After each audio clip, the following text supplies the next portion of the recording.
민주당이 우리 국방부 장관을 탄핵하겠다고 엄포를 놓는 일이 있었습니다.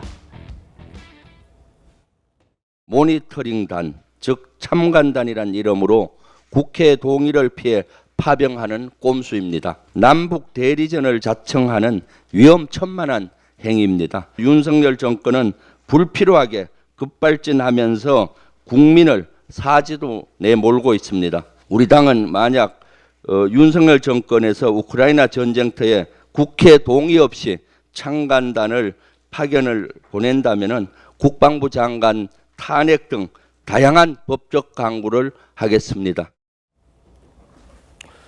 국방장관을 탄핵하겠다는 이유는 이겁니다.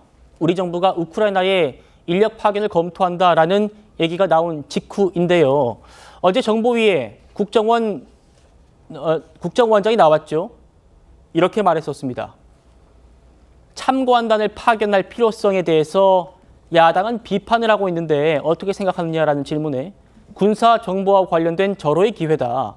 국가 안보를 위해서 검토해볼 가치가 있다. 이렇게 지금 얘기를 했었어요. 전주 의원님.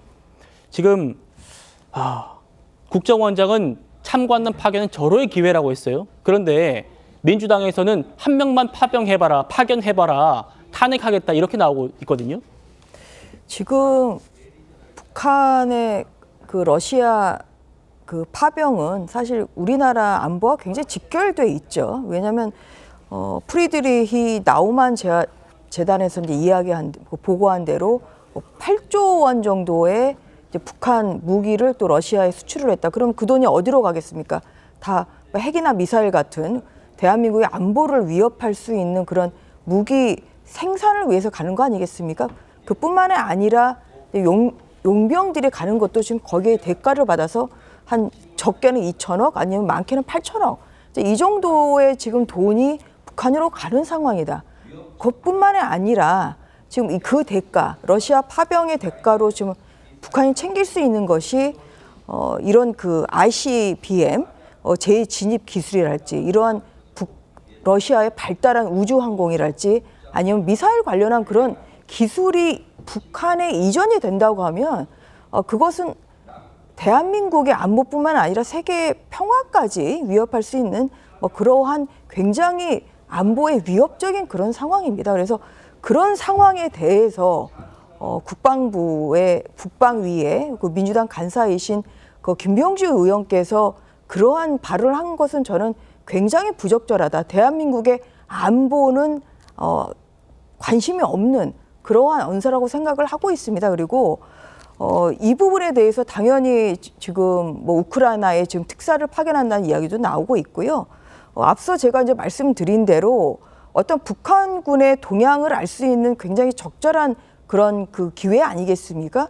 11,000명 정도가 지금 우크라이나에 지금 그 파병할 예정이라고 좀 되어 있기 때문에 그러한 면에서도 북한군의 어떤 역량이랄지 아니면 또 전술이랄지 이런 것을 볼 수 있는 그런 기회라는 점에서도 대한민국의 군이나 또 국정원에서 당연히 이것을 절호의 기회로 삼을 수밖에 없다. 이것은 어떠한 그런 말대로 어떠한 그런 파병의 이런 것보다는 대한민국의 안보를 위해서 정보 수집 차원에서 간다는 점에서 그러한 점에서 당연히 국회에서 이것을 방해할 이유는 저는 없다고 생각합니다. 예, 알겠습니다. 김민석 대변인님, 어떻게 보십니까? 지금 이 북한군 파병으로 전 세계가 불안에 휩싸여 있는데 직접적인 민주당 얘기대로 간접적이라고 치더라도 당사자가 될 수 있는 우리나라의 국방장관을 탄핵하겠다. 어떻게 보십니까? 사실은 국민 한 사람으로서 생각할 때는 말이 안 되는 이야기죠. 물을 건널 때는 말을 갈아타지 않는다고 그랬는데 사실 장수를 이 전투 중이나 마찬가지 이런 상황에서 탄핵한다는 것은 말도 안 되고 더구나 이제 지피지기면 백전불태라고 했는데 적의 정보를 파악을 해야만 전쟁이나 여러 상황에서 지지 않고 최소한 이길 수 있는 건데 그런 절호의 기회에 어떤 정보 활동을 하겠다는 걸 국회에서 막는다면은 그 자체가 국익을 위반하는 거 아닌가 예. 그런 생각이 듭니다. 예. 자, 저희 TV조선 취재 결과 우리가 파견하는 그 인력들은요, 전훈 분석반이라는 이름을 붙여서 가고 있습니다. 전훈이 뭐냐면 전쟁에서 얻는 교훈을 얘기합니다. 그러니까 북한군의 수준을 파악해서 우리 대비 태세를 강화하겠다라는 목적이 담긴 그 전훈 분석반이란 이름이에요. 그런데 민주당은 이 전훈 분석반을 포로 신문 돌격대, 고문 기술을 전수할 것이냐라고 따져 묻고 있습니다. 들어보시죠. 이 국정원이 우크라이나에서 발생하는 북한군 전쟁 포로들 신문을 하기 위해서 신문조를 파견하겠다고 합니다. 이거 제정신입니까? 고문기술 전 세계에 전수라도 하겠다는 겁니까? 북한 포로 신문을 맡겠다며 국가정보원이 앞장서서 돌격대를 자처했고 윤석열 정부도 맞장구를 치고 있습니다. 이승훈 부위원님, 안보 앞에는 여야가 따로 없지 않습니까? 그렇죠? 그런데 당장에 지금 대한민국 최고 정보기관인 국정원을 고문하는 기관으로 만들었다라는 안보 전문가들의 지적도 있습니다.